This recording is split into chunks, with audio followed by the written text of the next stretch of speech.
Hi, welcome to Actual Spinster. My name is Anna Marie, and today I thought I would talk about some of the books that are on my physical TBR that are Victorian.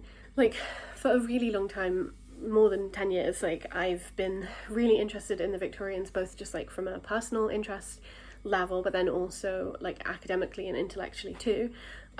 So I do have I think 9 or so books to show, which feels definitely a collection, but I do because I am just consistently interested in the time period and in the literature that was produced.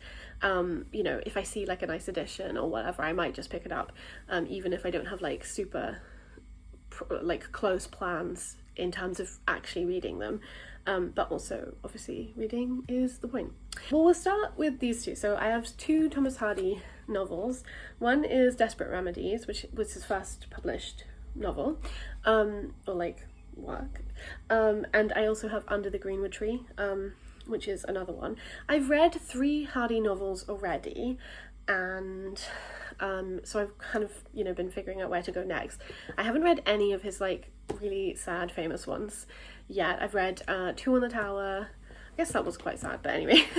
But it's not Jude the Obscure sad, or Tess of the D'Urbervilles sad, and it's also much shorter than them anyway. But yeah, the first one I did read from him was The Return of the Native. Then I think I read 2 on the Tower, and then I read Far from the Madding Crowd, which I loved. And I enjoyed The Return of the Native too.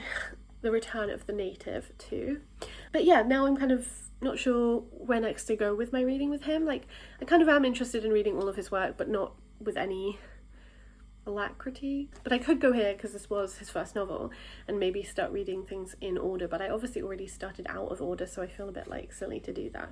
But I will say, if you're a fan of the Locked Tomb series, there's a character in this called Cytherea, because of course there's a character called Cytherea in a Hardy novel. Hardy and Tamsin Muir do love their names, don't they?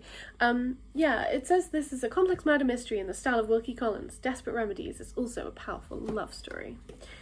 So I am intrigued to read his first novel. And then yeah, I have Under the Greenwood Tree, which I'm not going to read the back of because I feel like they just spoil it, which has quite small font, but it's also fairly short.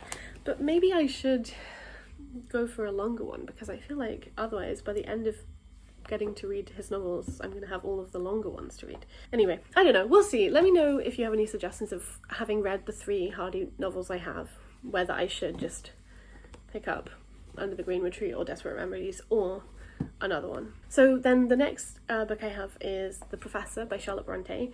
As I currently film this, I am still reading Shirley, but I'm hoping to finish it very, very soon. That does leave this as the final book by Charlotte Bronte that I have to read, although obviously I still need to finish Shirley. I've heard this is not very good, or at least not up to the Charlotte Bronte bar, but it's still fairly okay because it is Charlotte Bronte. This was written before Villette, and then you can see the links between the two. But this is also written from the perspective of a man, I think the whole way through, but I might be wrong. Which obviously Charlotte Bronte does write from the perspective of men sometimes, but I would say never as a main character in her other works. We just might get internal glimpses or a chapter or whatever, so that's sort of interesting. I think this will be interesting also from the perspective of Charlotte Bronte's sexuality. Terrible cover from Wordsworth Classics though, I mean. Then I have Lady Audley's Secret by Mary Elizabeth Braddon. This is a sensation novel. I've had this for quite a long time. I've actually also had this for quite a long time, I think, too. But yeah, in this nice Penguin English Library edition. I think this is her most famous novel. I know that people were reading The Doctor's Wife for Victober this year, and that sounded kind of almost more interesting to me than this, but I will read this just because I read Madame Bovary and I really hated it, and I saw someone talk about The Doctor's Wife and how it sort of is writing to that or writing back to that, but in a way that they liked much more, which I thought was interesting. And yeah, made me intrigued to pick that one up. This one, the book revels in an anti-heroine with her good looks and hidden past, who embodied perfectly the concerns of the Victorian age with morality and madness. Also, oh my gosh, I can't believe I didn't say, but I knit this, and I'm so happy with how the sleeves are, because they're so big. And yeah, I think it's great. Anyway, then I have another book that I have had for a really long time, and that's The Half Sisters by Geraldine Dewsbury, which I think is about two sisters who are like, one is legitimate and the other is illegitimate, so they have the same father, and as a result of that, and also other stuff, they like obviously have like grown in and like lived through different worlds and stuff, and have like different class positions and relationships to like work, I think. So yeah, really intrigued to get to this. Unfortunately, the font in this is teensy-eensy, which I do not like, but yeah, one day I'll get to this. I feel like I have definitely, especially in the like latter years of my engagement with Victorian stuff, focused a lot more heavily on the 1880s and the 1890s, for like understandable kind of like academic reasons, but also because I do find that to be probably the most interesting part of the Victorian era. But you know, there's still stuff, and obviously I love the Brontes who were publishing in the late 1840s and 50s, or like, yeah, Charlotte was. Tragic. But it would be good to return to, yeah, the earlier years, and I definitely haven't, I mean, part of that also is that, like, I don't really like Dickens very much, or I haven't read very much of him, and he was obviously writing more in the earlier era of the Victorian period, so, you know, yeah, I don't know what I'm saying there, but whatever. Then we have another book. This one's from the 1880s.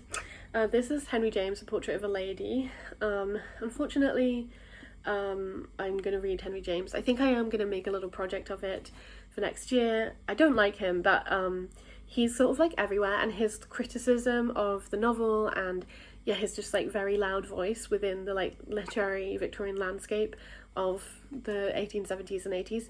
Yeah, his voice is just quite loud there, and I think it will be interesting to, having read some of his like criticism of the novel, and especially in terms of like realism, I guess, I thought it would be good to like actually read his work, and people are often like writing back to it, you know, like women are writing back to it and stuff, so yeah, I think I'm gonna have to read his work. Then I think these three I've probably shown the most, to be honest, on like books I want to read soon for victober, or just soon in general.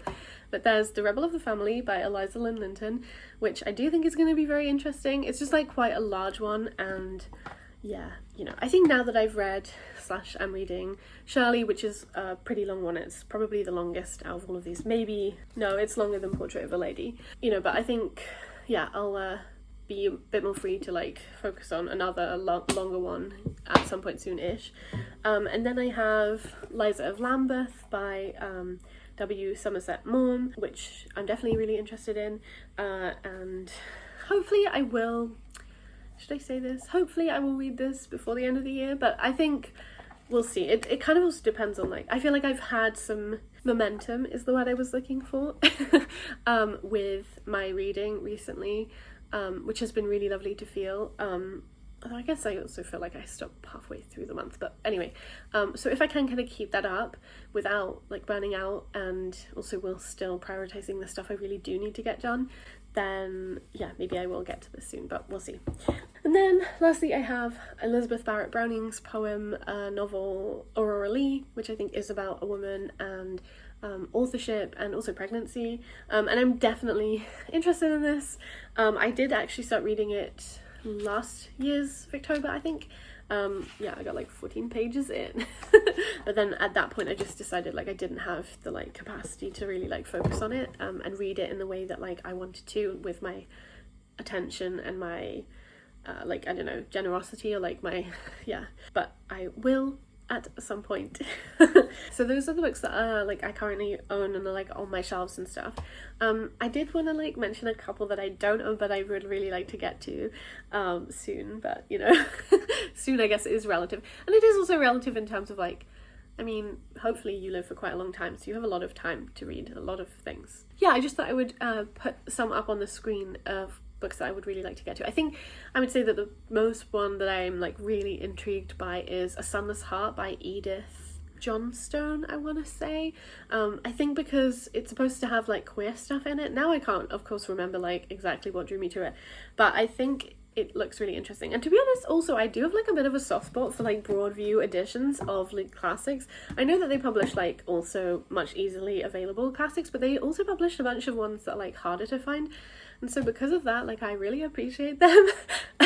And like, yeah, that was random I guess, but I'd also really like to read The Rebecca Rioter. I think that sounds really interesting, and also considering I just read The Story of an African Farm, which has some really interesting like cross-gender, do I mean that? Cross-dressing gender stuff is what I meant to say, but cross-gender is kind of it, which I think The Rebecca Rioter also employs because of what it's based on and stuff.